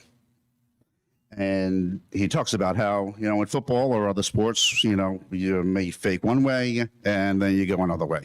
It's a head fake. But he then expands on that, where initially parents have their kids join sports or drama or whatever the activity may be. Not because we need them to learn the particular skills, but because we want them to learn other things like sportsmanship, how to work with others, how to work in a group, the value of hard work, the value of perseverance, and accountability. It's all a head fake. Accountability is accepted in all aspects of life, including in all aspects of our education system. So I'll continue with the sports. Lynbrook loves its sports. We accept that in sports, there are winners and there are losers. If a team plays 10 games, wins 5 and loses 5, that team's record is 5-5. It's not 5-0, it's 5-5. We accept all results, and that is part of accountability. Accountability is something that was discussed a lot on that commission. I have many colleagues who spent a lot of time all last year on this commission. And they discussed various aspects of assessing students. It wasn't only about the Regents exams, and it was teachers and it was administrators and it was parents, other community members. They spent hours throughout the entire year, researching, discussing the issues. The teachers provided their professional insights from their own classroom experience, and the commission made recommendations. We believe that the board should accept that recommendation, value what the professionals had to say, accept their professional expertise, because quite frankly, after all the work that they put in, if the board were to decide to go in a different direction, it's an insult to them as professionals, to their professional expertise. It's an insult to them for the time that they spent that would have been wasted. In order to keep our district continuously moving forward, we as educators need to participate in committees. We participate in committees all the time. If our work on committees isn't valued, I'm not so sure how many professionals will be interested in sitting on future committees. So before I go into how we should weigh the specifics of how we should weigh the Regents exams, I do want to address what the Board of Regents says about it. Now, I have heard members of the Board of Education in these meetings repeatedly state that the New York State Board of Regents does not recommend the inclusion of Regents exams in the final course grade. That is completely inaccurate and taken out of context, and it needs to be clarified. So here's what the Board of Regents does say. They say the department does not require or recommend that schools use Regents examination grades as part of the calculation of a student's final average. It is up to local districts to decide whether to use Regents examination grades in this manner. It's not that they don't recommend it. It's that they don't make a recommendation, because our state is a very big state and a very diverse state. We have the biggest city in the world, and we have teeny tiny little rural districts in the North Country. We have very populated suburban areas like where we are, and all the way out east, it's a completely different animal. So they don't make a recommendation. It's not that they don't recommend it, they just don't make a recommendation. So that needs to be clarified. If they did not recommend it, as it's been implied, schools wouldn't be doing it for all these years. So the question is, how do we count the Regents exams? Well, let's be clear about something. To only count a Regents exam if a student performs well, which is what do no harm is grade inflation. Let's call it what it is. It's grade inflation. The idea of counting a test if it helps a student, but not counting a test if it doesn't help a student, is grade inflation. As professional educators, that wouldn't work in any of our classrooms. For any test, for any unit, we don't only count the assessments that students do well on. And so why should the Regents exams be any different? One of our colleagues here in the high school made a great point, and that's worth saying, said to me one day that once the word gets out to colleges, and I wish that this question was asked a little bit more directly to those college reps. Once word gets out that we are inflating grades, whatever competitive edge you think you'd be giving our students would not only be gone, but would adversely affect them in their college applications, which would then lead us to us being right here again in a few years talking about do no harm. In other words, you think you're protecting them from harm, but in actuality, any such policy would potentially be harming them worse. Furthermore, we're also talking about the manipulation of grades. It's grade tampering. Whether you're talking about a do no harm policy or, Mr. Sorosi's proposal, which I appreciate the out of the box thinking, it's still grade tampering. At the end of the day, everyone has to put their head on the pillows at night and accept the fact that it's grade inflation and grade tampering. So to address one other thing that was discussed before of what would kids do? Would they try? Would they not try?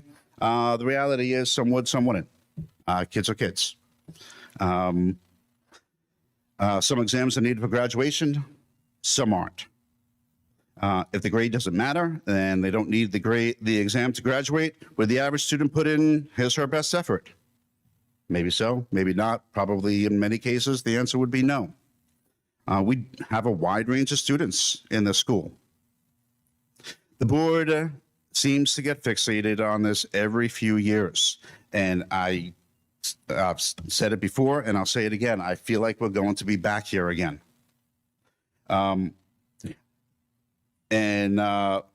appreciate how Mr. Sorosi said before about keeping the conversation within the building, because as times change year to year, requirements change, expectations from the state, it allows us to continue these conversations at the building level. Because we need to have these conversations about all of the kids that we educate, not only the kids in the 90s, not only the kids in the 60s. We educate a wide range of kids. We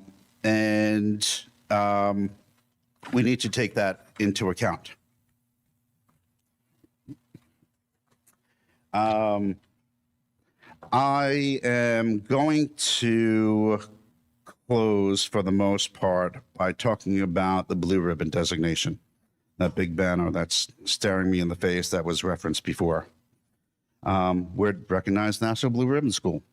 It's great, right? Patted ourselves on the back about it. How did we get recognized for that? What's the criteria? Do you know what data was used to qualify Lynbrook High School for that special designation?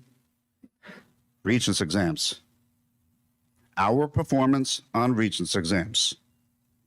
And I'm sure everyone here on the dais in front of me, behind me, watching at home, everyone's really thrilled about that National Blue Ribbon. We get to wave the banner. If the students' performance on the Regents exams was good enough for national recognition, and we're all very proud of that, why would we say it's not good enough for a student's average, or to only count it if they do well? The Federal Department of Education looked at all of the data, not only if the students did better than their averages. They looked at all of the Regents exams, and they determined, based on that, we do a really good job, and we should be really proud of that. And we shouldn't abandon it because of some idea that Hewlett's doing or Rockville Center is doing, because quite frankly, it doesn't make them right. There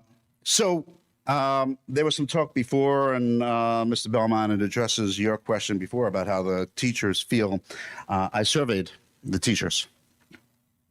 I sent a survey to the high school teachers, the teachers at North, and the teachers at South, the three buildings where Regents exams are administered.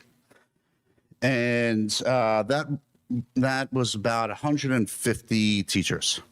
I received 102 responses. It's a lot of responses for a survey.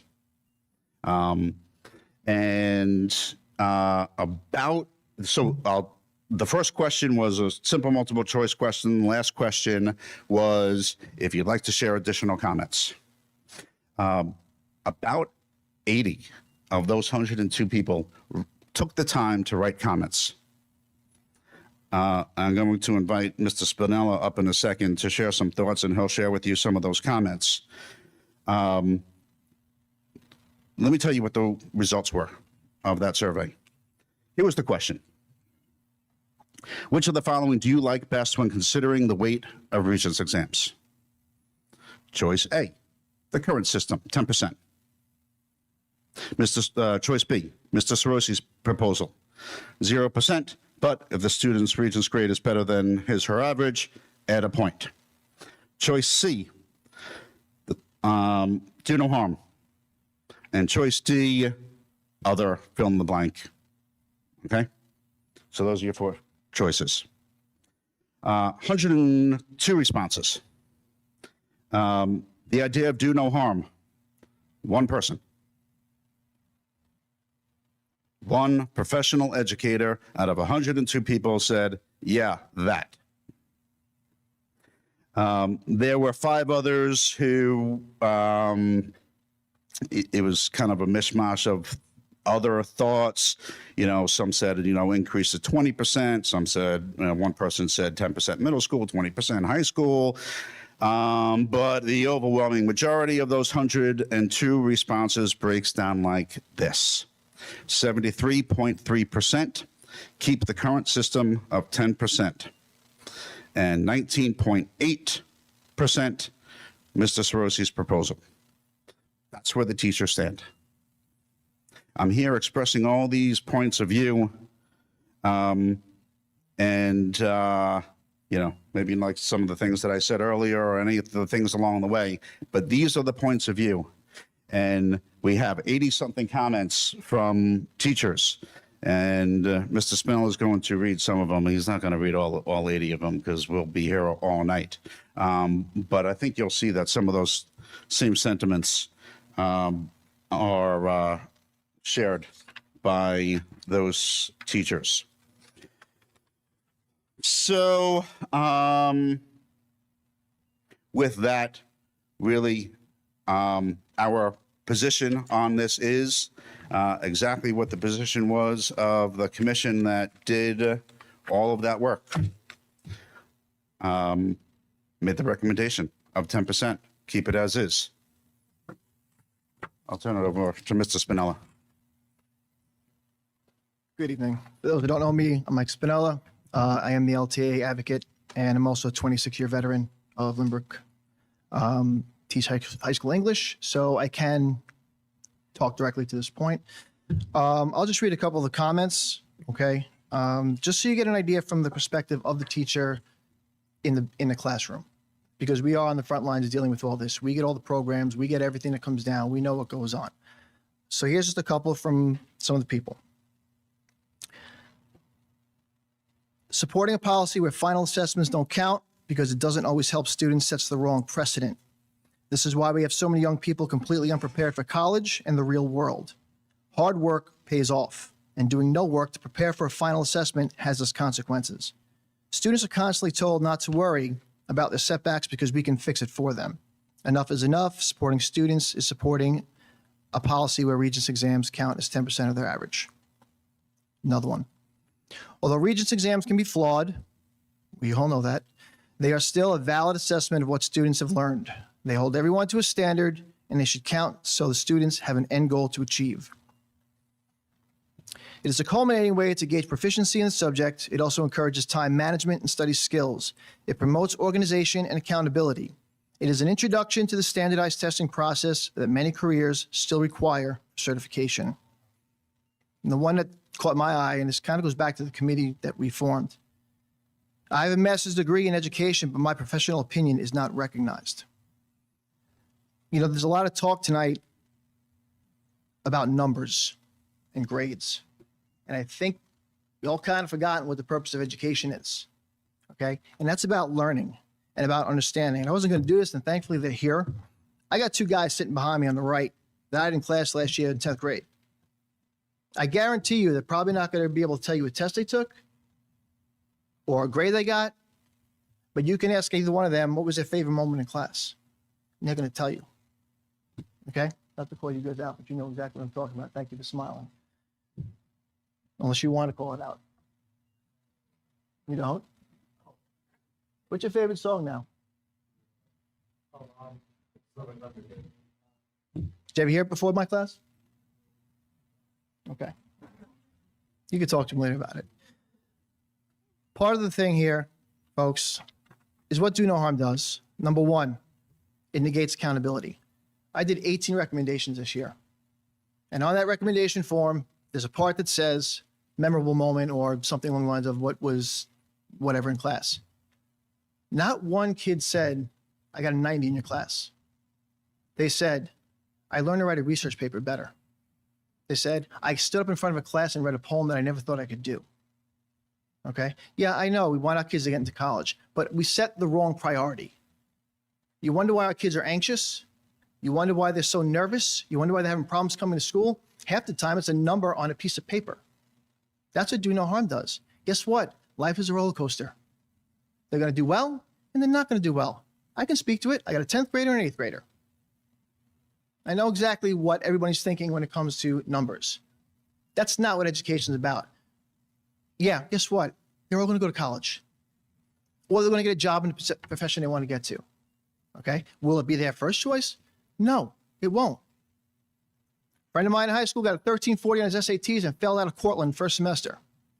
I got a 1020 and graduated Geneseo. What does that number tell you? Nothing. It has nothing to do with intelligence. Okay? And if we're listening to what this is saying, because I think we're listening to two different things. We're talking about the regions. They're saying we don't look at the regions. Oh, so there's no reason not to count it. Okay? It's practice. It gets them focused. And maybe you're right. Maybe sitting for a 3-hour test is pointless. Maybe. But guess what? Sitting at a board meeting, preparing, focusing, these are things that kids lack today, mostly because of this. See? So the idea is that getting rid of a Regents exam or not counting it doesn't do anything to the kids. It makes them say, whatever, I don't care. That's a problem. They should care. Whether it counts or not, it should count for something. I'm old school. I think 20% was fine. I know why we changed it. For the time, it was a great reason. Now, 10% is the standard. I think it works. It's been working. I know you talk about the 1 point and everything. Quite honestly, I'm in the classroom. I don't know how many kids are going to work their tail off for 1 point, to be honest. Okay? But the reality is, these kids work. And I know you're concerned about, well, unequal distribution. That may be too. But the reality is a 95 and it's 75. And yeah, we're looking at numbers. How about, did you learn it? And we're taking that away from them. We have to stop worrying about the numbers so much. Yes, I know it's important because we have standards, but listening to them, resume, classroom work, what else are you doing? Okay? Regents isn't included. So there's no reason not to count them and give them good practice, something to do. Okay? And quite honestly, implementing this again, or trying to implement, it's negligent in so many ways. It does not do any harm. It doesn't do any help to our students. It's only going to harm them. Okay? And yeah, we're all proud of that ribbon. But the reality is it becomes just a decoration and means nothing if we start doing this. So keep that in mind. And maybe instead of talking about numbers with your kids and how they did on a test, ask them how their day went. What'd you learn in school? That's more important. So consider that, please, that do no harm is harmful. It's not going to work. Just something to consider. Thank you. Thank you, Ms. Mann. Mr. Kirschenberg, I just want to clarify a couple of, and give some color to some of the commentary. So again, about the state education department and recommendations, not recommendations, that's a department that usually dictates what they want. So I think the reason why it brings up so much conversation is because they haven't dictated to do it. And I think that's why you see it becoming part of a conversation. As far as the, this being an issue again, as it has been for years, and as you recognize, Hewlett just had a board do it. We're trying to be more inclusive with our academic experts and so forth, but it is. We're better than Hewlett. I know, I'm explaining that the reason the issue has come up is because we're not going to ignore when an issue has as much traction it does around the state, even the state itself saying the fact that they're not sure how much longer this will be that way. I'm just giving some color to those type of issues, and the other board members can jump in. As far as the committee, you and I discussed this in August, and I know, and again, there's nothing wrong with you coming up here and pleading for the board to go with the recommendation of the committee, but the committees don't dictate to the board what to do. They're just one of the resources we utilize to make decisions. That's why we have committees. It's we wouldn't have to make decisions if we just went ahead and did whatever committees had to say. But there's two things I wanted to ask you about that you had indicated. In the beginning, you were talking about, I was confused by when you thought that teachers were being looked at as ones harming the students. The Regents exam was not one that the teachers create or are involved with. So can you clarify for me what you felt when you thought that somehow there was a belief that teachers were looking to, or why you felt the need to be defensive on that issue, on the teachers harming students issue? The phrase of do no harm, I mean, it kind of sounds like propaganda, right? And yes, we have no role in creating these exams. That's absolutely true. But the administration of Regents exams is a practice that has occurred in our education system for a long time. And it's something that we've been on record every time we've spoken about this do no harm issue. And I think Mr. Spinella articulated this very well, is that while it's certainly not a perfect assessment, we hear from our teachers over and over again that it is a valid assessment. So it's that feeling that it is a valid end measure, that the phrase do no harm makes it seem like, well, if we think it's valid, like that's where some of that defensiveness comes from. So let me ask you, let me ask you then, when it comes to the idea of them saying it's a valid test, what would the teachers' positions be on that? If the Regents exam was given, but the teachers were responsible for being the ones that came up with the final. They're the ones that draft their material, they create the curriculum. Why should they have to rely upon a state test to do that? Why wouldn't we allow them to say, hey, I'm going to have my own evaluation at the end of the year, and however that gets valued, whether it's 5, 10, 20, or it's considered 20% as part of another semester, why wouldn't the teachers themselves be more inclined to say, hey, let us create what we need to create for our kids, whether it's a working assignment, a midterm, a quiz, or whatever it may be? Would that be more in line with what teachers were comfortable with because they're creating it and not something dictated by the state? The short answer is yes. But you're talking about a significant cultural shift, not just a paradigm shift. You're talking about a cultural shift, and that has to come from the state, because the state has exit criteria. No, Right. you'd still have to take the Regents, but the Regents would just be a So- test, and then teachers can come up with their own annual assessment of the class. So they create a final at the end of the year, or 2 midterms at the end of the year, or something of their own project. Would they be more inclined for that? Well, back to what Mr. Sorosi was saying before, do we really want to over-test kids? It doesn't have to be right? a test, it could be something else. If option A is scrapping the test entirely, like the state says you don't have to give them anymore, and we'll give our own, I think teachers would be on board with that. But teachers wouldn't be on board with more tests. Well, it doesn't have to be tests, right? There's other more, whatever, yeah, portfolios, more other. whatever it may be. All right, Mrs. Marcus? Mrs. McGinny after? All right. I also happen to be old school, and everybody might not agree, and people might say, you know, my kids are almost 29, 27, and 21. And people might say, well, things are more competitive now than they were back then. But I agree, I agree that there needs to be some kind of accountability. I also think that this is like a bigger philosophical question, as like, what is the point of school? What is the point of public education? I personally don't think that the point of public education and going to high school is to squeeze every point out of school that you can. I think there's a bigger philosophical question about what are you learning? And again, my kids are older, but I remember, vividly saying to my oldest son, who was, whether or not you want to call him a high achiever or he always got in the mid 90s, and he was a math science kid and taking an English class with a specific teacher who was a very tough grader. And I said, okay, well, you're probably not going to get in the 90s in this class, but if you learn how to write, that's worth something. And we were recently discussing this, and he's got his master's, and he said that was really, he still remembers, that class and what he learned from that class. And I still remember, I was saying to Mrs. Aragona, I still remember he was a math science kid. He had a 96 in chem. He got an 84 in the Regents. That was tough to take, but it was, this is a hard final. And, you know, it's okay. It's not, your whole existence isn't based on what your grades are. If you're getting other things out of school, that's what's important. I mean, I think that you know, I'm not an educator, but I've been on the board for 16 years. I've had 3 kids that gone through school, and my youngest is almost done with college.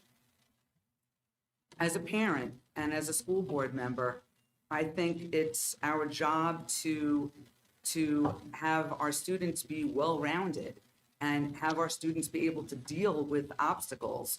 Because if we take away all the obstacles that are in front of them now, what's going to happen when they go to college? Or what's worse, what's going to happen when they have a job? What's going to happen when they have a supervisor or an employer that says, this assignment, you know, this project is due, and they don't know how to handle it because they've never had to deal with any kind of negative, you know, consequences. I mean, and so I agree with you on, you know, a lot of, and I do agree that the regents aren't perfect, and there's a lot of issues with them. And I agree with, you know, what you were saying and what Mr. Belmont is saying, giving 2 finals, giving a regents and a final isn't really a great answer, because we don't want to give our kids more tests. But you know, look, there are kids with really, really, really huge anxiety issues. I'm not talking about those kids. Some kids, you know, really is a huge issue. But I think, you know, just speaking in, you know, generally, a lot of the reason that kids have so much anxiety today is because they don't know how to deal with failure. And, you know, Mr. Belmont always likes, you know, to talk about sports.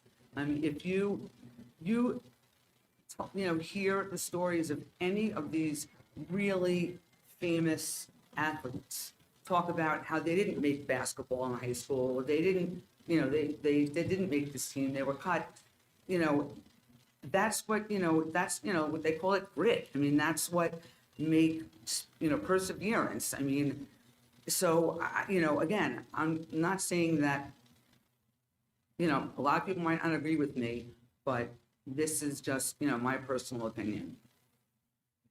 Well, thank you for that, Mrs. Marcus, because that's exactly my point with the do no harm and accountability. So I hear what a couple people have used the word old school, and I'm actually an old school person too. I believe in accountability. I do. But to steal some sports analogies, because a couple people have made sports analogies, it's also important to make sure that everybody's playing by the same rules. And while in theory, I'm all for counting all assessments and making kids sit and have to study, I agree with that, actually. From a philosophical standpoint, I do agree with that. My concern is we just heard the rep from Penn State, that's a national university, the rep from Hofstra. They look at one thing, and it's GPA. We have a system in place where the kid who goes to Hewlett only needs 8 yards to make a first down. The kid at Lynbrook needs 10. They have a different set of rules. The kid at Hewlett can get a walk with 3 balls. We need 4. Okay, that's the problem that I have with the current system. If every school in New York was counting at 10%, I would have no issue with that. But the problem, and I think the reason that there's a number of us in the community, on the board, students, parents who have expressed real concerns is, we could all say, oh, it's about education and it's about what you learn in great moments. And I agree with that. I really do. I had teachers in high school. I still remember sitting in class for some lessons. There are books, poems I had to memorize. I still remember them. But there is a reality that getting into college is an important element of it. It is the education element, the growth element, but getting into college, we can't put our heads in a fantasy world and say, getting into college just, it is what it is. It is still important to these kids, and they're putting in the work. And our kids are working just as hard as the kids in Hewlett and in Belmore Merrick and the other schools, but we have a policy in place that they are playing where they have to get 10 yards for a first down, and the kid in Hewlett has to get 8 yards. A kid in Lynbrook who has a 90 through 4 quarters in an English class, but gets an 80 on the Regents exam, has a lower grade than the kid in Hewlett with the exact same circumstances. The Penn State and Hofstra reps told us we go by that GPA and we don't differentiate between, oh, Hewlett has one policy, Lynbrook has another. So to me, again, and I understand the philosophical points, I think you make very good points, and obviously you're very eloquent in making them. So it's, you have very valid points, but there is the concern of, we can't just say to our kids, you're going to play by a whole different set of rules. It's not right to them. It's putting them behind the eight ball. You had a quote, you said, let's listen to what the professionals say. And I think Ms. Mitchell called some professionals to this forum to inform us, because there is the parent perspective, the student perspective, the educator perspective, but there is the perspective of the college admissions officers. And we were fortunate to have some of the most national universities. Hofstra may be one of the top New York national universities, certainly on Long Island, and Penn State is a worldwide university. They told us, and I gave the question, if you have two kids who have the exact same GPA or the exact same resume, but one has a slightly higher GPA, the Penn State rep said, the kid with the higher GPA is likely getting in because they can't differentiate.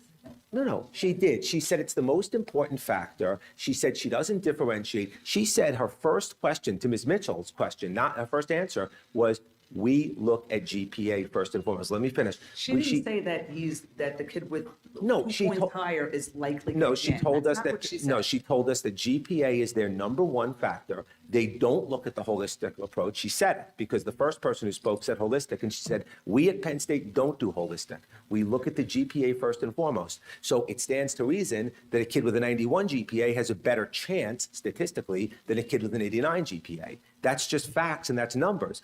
I just think that to ignore that and pretend that this is all philosophical, it's really doing our kids a disservice. It is.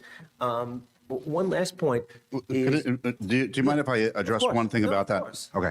So they also said that if there's a grade differential in the grades on an ending exam, now Penn State, a school like Penn State, they don't even look at that particular exam. Right. But they also stated that if there was a great differential in the exam with the average, then they might question that. They might call the guidance counselor, and might call the student themselves, right? So if a student has a 90 average and that student gets a 75 on an ending exam, it would raise some flags.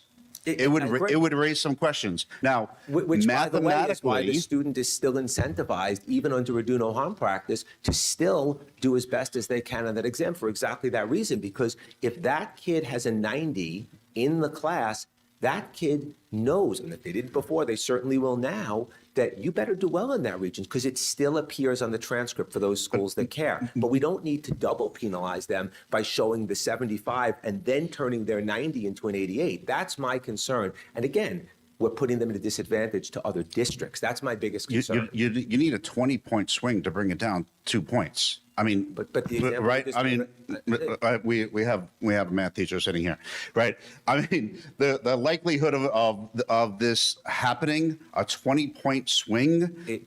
It happened to a number of kids who wrote to me on the chem exam. It happened to a number of kids who were in honors It's chem. happened over and over to some of our. It happens every The year highest achievement. to a number of kids. And that's the concern, is that kid, I'll use the kid who wrote me an email, who had a 94 in honors chemistry. It's an honors. Oh. I mean, I got emails and letters. So We haven't done our official grade, look at all the scores from last year yet, that'll be next month, but that doesn't happen mathematically. Frankly, if a kid has a 94 average, if it goes down by whatever point percentage is, you have to get like 40 or 30 points less than your average. You're at that point, you Right. But there were kids who did have that happen. That's my only point. Just so everybody knows who's talking, because I don't know if everybody can see or hear him. That's Mr. Tranchina, who teaches chemistry. Right.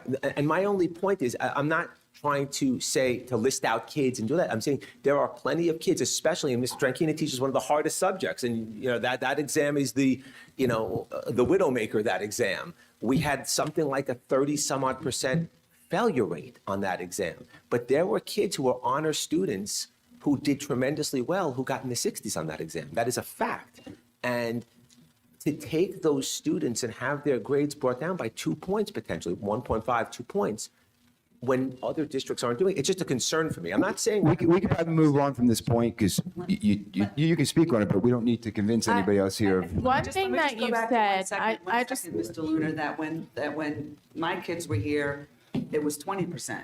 So, you know, when my son took it and he got an 84 and he had 96 average, it was counted as 20%. So. And in Hewlett, it's 0%. He still So there's a lot of, right, but it's 2023, and we're not in when your kids graduate. It's a different year, and the landscape has changed. With all due respect, the landscape has changed significantly. Percentage acceptance rates at some of the top universities are half of what they were 4 years ago. That's a fact. There's been tons of articles on that. Acceptance rates at top universities are lower than half of what they are 10 years ago. Some of the schools are in the low single digits. It wasn't the case when your kids graduated. But you know what? But what you don't understand, because you haven't gone through this whole process like I have 3 times, is that there is a school for everyone. And that may be. No one's everyone's that's not a gonna get into philosophical. every school. No one is saying that every kid should get into their first choice. But is it your position that we should put our kids at a disadvantage to Hewlett to get into their first choice? I can't look a parent in the eye and say position that. 1 or 2 points doesn't make as much of a difference as you think it does.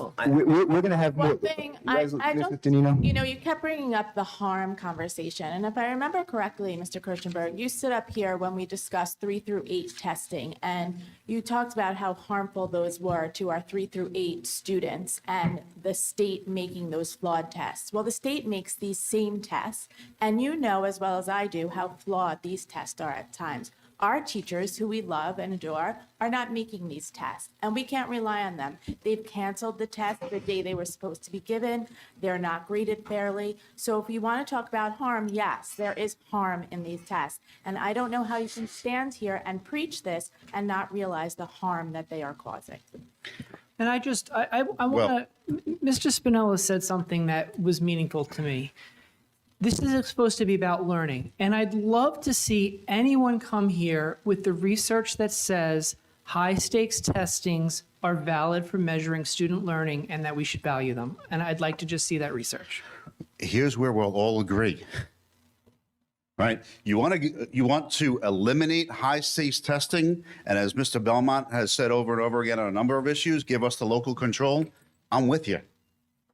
But that's not what we're talking about here. Until No, it actually is. That's my problem with this whole conversation that's been going on. This cannot be about do no harm.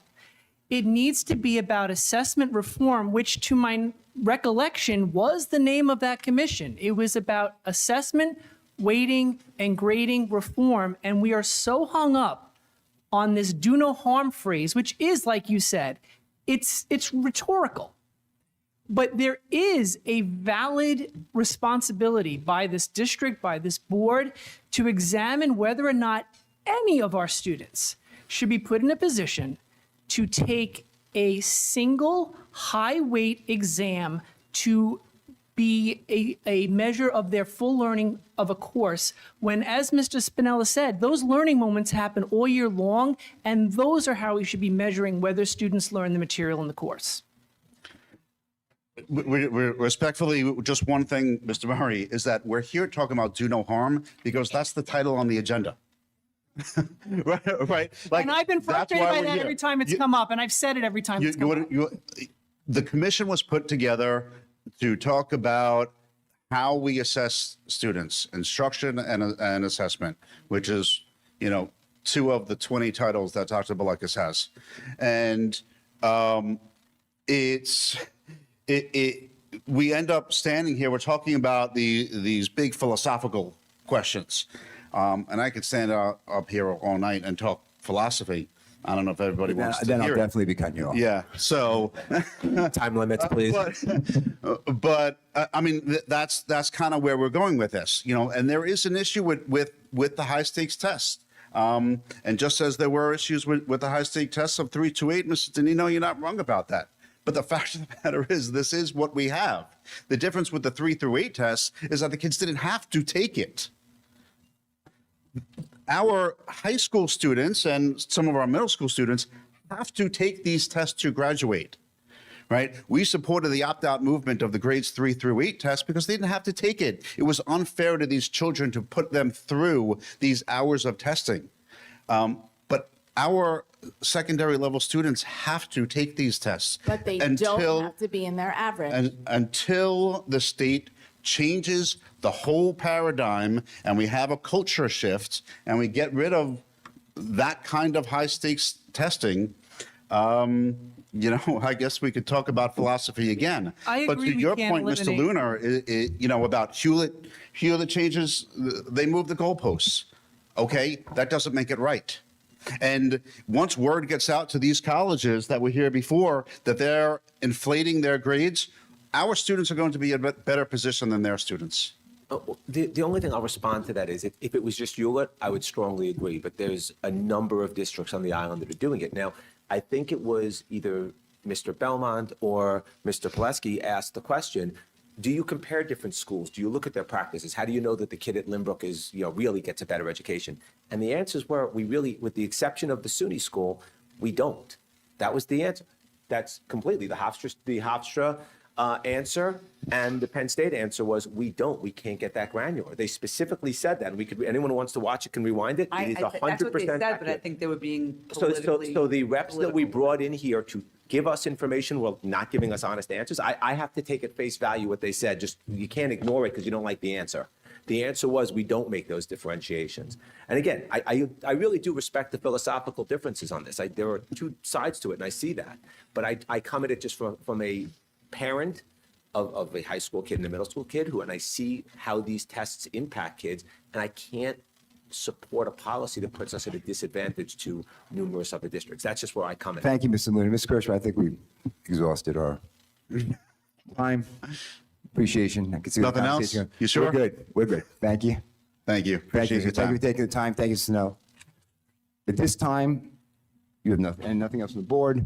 I'm going to open up the microphone for anyone from the community who wants to address the board. Please come to the microphone, identify yourself, whether you live in a district, and please keep in mind, we are solely focused on this conversation on the do no harm policy.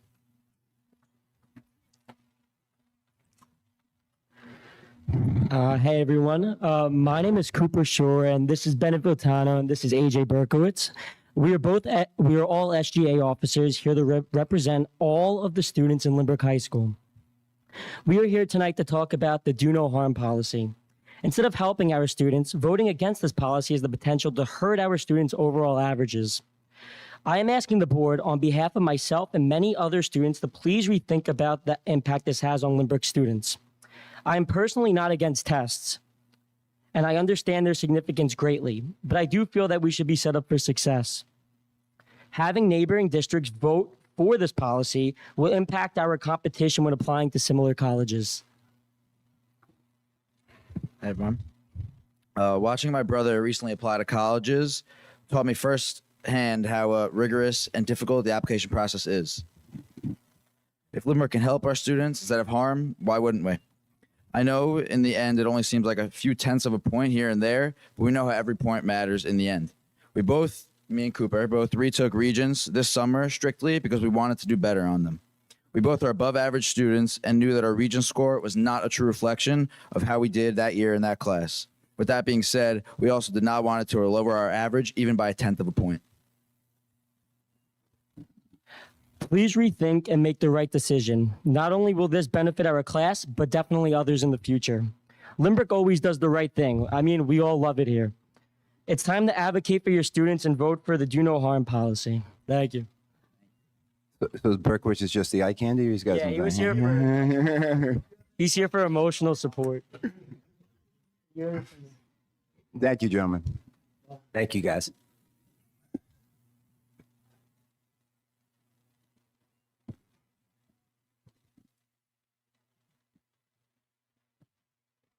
My name is Courtney Knack. I live in Lynbrook Public Schools. I have 3 kids who attend Lynbrook Public Schools. And to echo a little bit of what Mr. Lunar said, I kind of had to edit my remarks as the night progressed. We've all been here a while. But for me, I'm very aware of the role that college admissions are playing in this process. So when our students apply to college, yes, they're vying for spots against Lynbrook students of similar academic achievement, but also against kids who live nearby in comparable school districts like Hewlett. Belmore Merrick, Syosset. I started to look up some of the school districts, and this is being adopted more widely on Long Island, especially in light of everything that kids have been through in the last few years with the pandemic. So when I actually looked at the data, like the available school report cards from 2022, if we compare Regents exam performance in Lynbrook against Hewlett schools, our students do tend to achieve lower scores in certain categories. So I used data from both of our high schools for the 2022 school year. And the two metrics I looked at were Regents mastery, 85% or higher, and proficiency, 65% or higher. Our students get the mastery designation less than Hewlett students in Algebra 1, Earth Science, Chemistry, and Physics, at least significantly. I gave a 5% swing. Our students attain Regents proficiency less than Hewlett in Algebra 1, Earth Science, and Chemistry. And the difference in the other exams was relatively negligible. We outperformed Hewlett significantly in ELA, big eye, and Algebra 2. But that does mean that it is more likely that our kids are underperforming on some of these exams for a variety of reasons, socioeconomic factors, all of the things that just make us different places, that our kids are underperforming. So then to kind of compound that, now we're going to count those grades in their GPAs. And while for some individuals, 1 or 2 points might feel trivial, that is just not the case for all of the stakeholders in this district. And I'd want my kid to not be the 88 from Lynbrook versus the 90 applying from Hewlett for the same spot at Penn State per se. So I think it's important that we keep in mind, we want to give our kids the absolute best chances when the college admissions process is getting more daunting by the year. And when we pay collective attention to our highest performing kids, I think we really need to also consider the general population of kids who go here. So the kids who are in grade level courses would be helped by knowing this big significant test can't harm me. And it might even get me a point like Mr. Sorosi proposed. Kids with IEPs and 504s who have disabilities that can hamper their performance on cumulative high stakes exams really should not be further academically hamstrung by a final or a Regents lowering their course grade. And if that's the case, we are lowering the GPAs of a lot of kids. So I think it was in one board meeting, I forget who said it, that over 50% of kids in Lynbrook had their course grades lowered by their Regents performances. And if it matters, right? If the coursework is what matters, is it fair to take even a 10th or a 100th away from them for all the work they put in for those 10 months of school? I really think a policy where kids are motivated by a point or whatever the system, like Belmore Merrick makes it 19% if the kids do better on the Regents than their course grade, that would be something that I would rather us consider. I make my case that we do not count these exams in their course grades. The accountability is there, and I think we have to really think about the difference between accountability and being punitive. And the fact that this exam, it's not going away for now. Who knows, they're going to change in a year if that happens. That they're required for graduation and that they're still on our child's transcripts, that's enough accountability for me. Thanks. Thank you, Ms. Mack.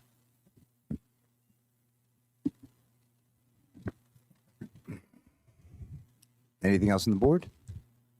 In that case, we will close this meeting. Our next meeting will be on October 11th, which will be a regular board meeting. At that time, the board will engage in further discussion and most probably come up with a decision on this topic. Everyone get home safe.